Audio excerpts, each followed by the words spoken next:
اعوذ باللہ من الشیطان الرجیم بسم اللہ الرحمن الرحیم یا ایہا الذین آمنوا ما لکم اذا قیل لکم انفروا فی سبیل اللہ اثاقلتم الى الارض ارضیتم بالحیاة الدنیا من الآخرہ فما متاع الحیاة الدنیا فی الآخرۃ الا قلیل۔ اے لوگو جو ایمان لائے ہو، تمہیں کیا ہو گیا ہے کہ جب تم سے کہا گیا کہ اللہ کے راستے میں جہاد کے لیے کوچ کرو تو تم بوجھل ہو کر زمین سے لگ گئے؟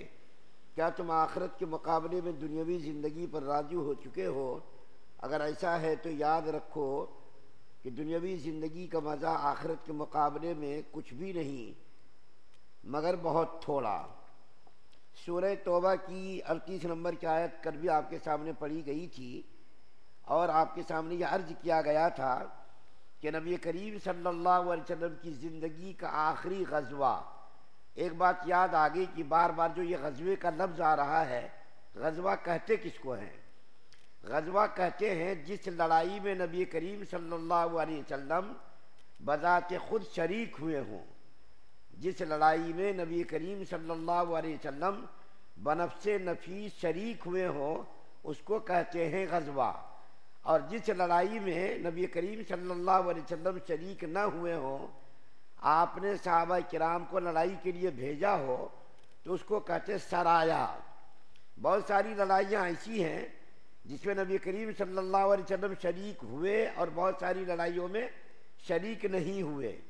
جن لڑائیوں میں آپ صلی اللہ علیہ وسلم شریک ہوئے اس کی تعداد کے بارے میں اختلاف ہے، کسی نے کہا 26، کسی نے کہا 28۔ اتنی لڑائیوں میں نبی کریم صلی اللہ علیہ وسلم بنفس نفیس شریک ہوئے اس کو کہتے غزوہ،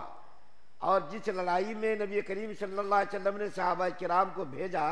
لڑائی کے لیے اس کو کہتے سرایا۔ تو ہمارے نبی صلی اللہ علیہ وسلم جب مکہ فتح کر چکے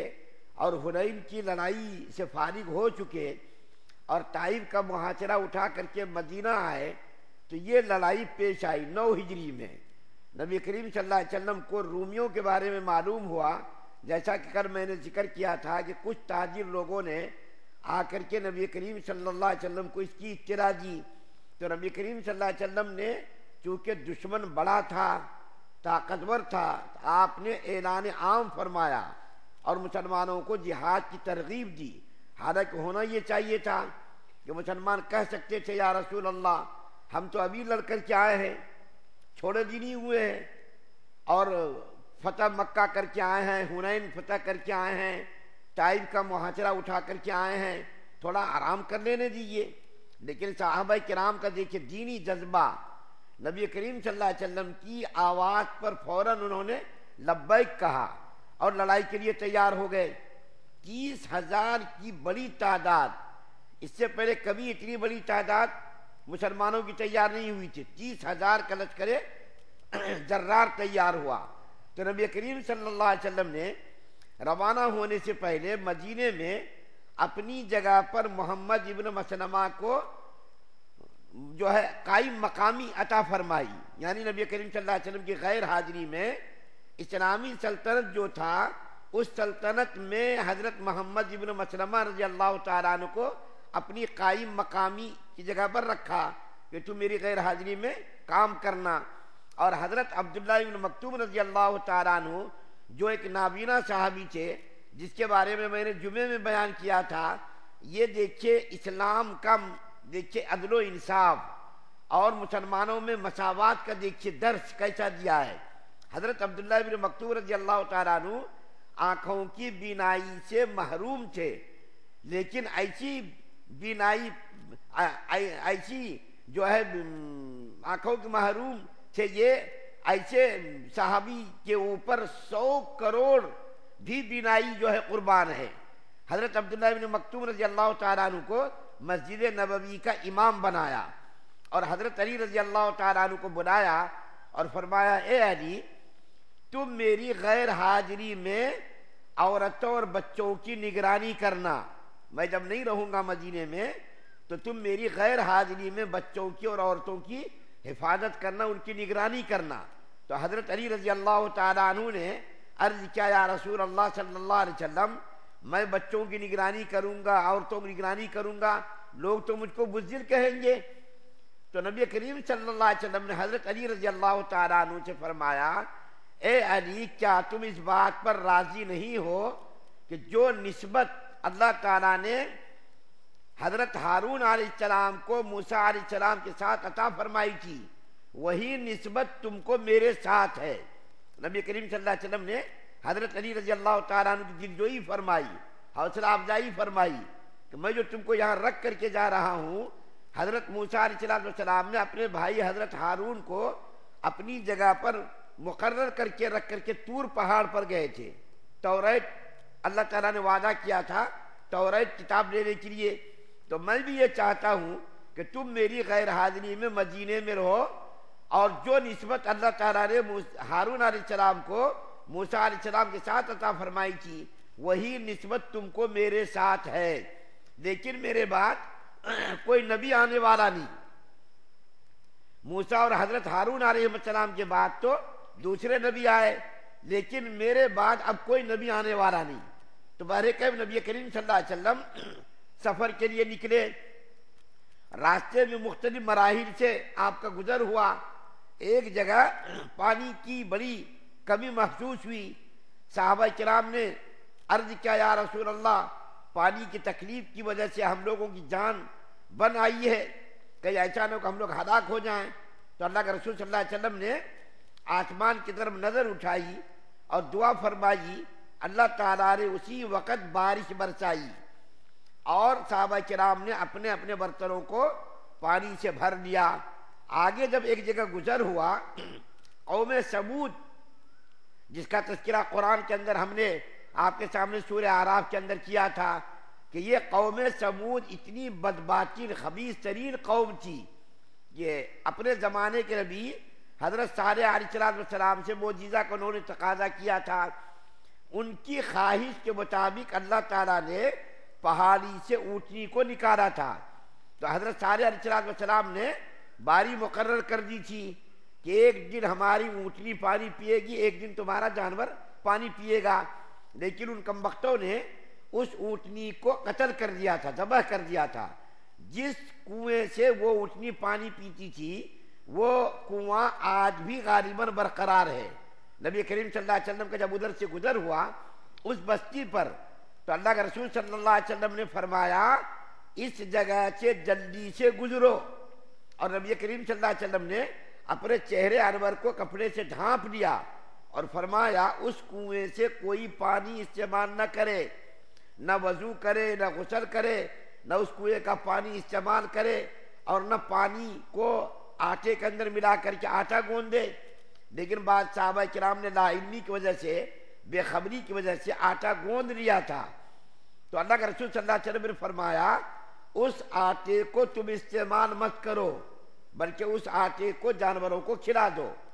اور نبی کریم صلی اللہ علیہ وسلم نے فرمایا توبہ استغفار کرتے ہوئے یہاں سے گزرو۔ یہاں پر ایک بات قابل ذکر ہے کہ نبی کریم صلی اللہ علیہ وسلم سے اللہ تعالیٰ نے وعدہ کیا تھا کہ محمد صلی اللہ علیہ وسلم آپ جب تک ان میں ہیں اس قوم کو عذاب کے اندر مبتلا نہیں کیا جائے گا، یعنی نبی کریم صلی اللہ علیہ وسلم کی امت پر اجتماعی عذاب نازل نہیں کیا جائے گا۔ اللہ تعالیٰ کے وعدے کے باوجود نبی کریم صلی اللہ علیہ وسلم کا خوف دیکھیے، نبی کریم صلی اللہ علیہ وسلم کا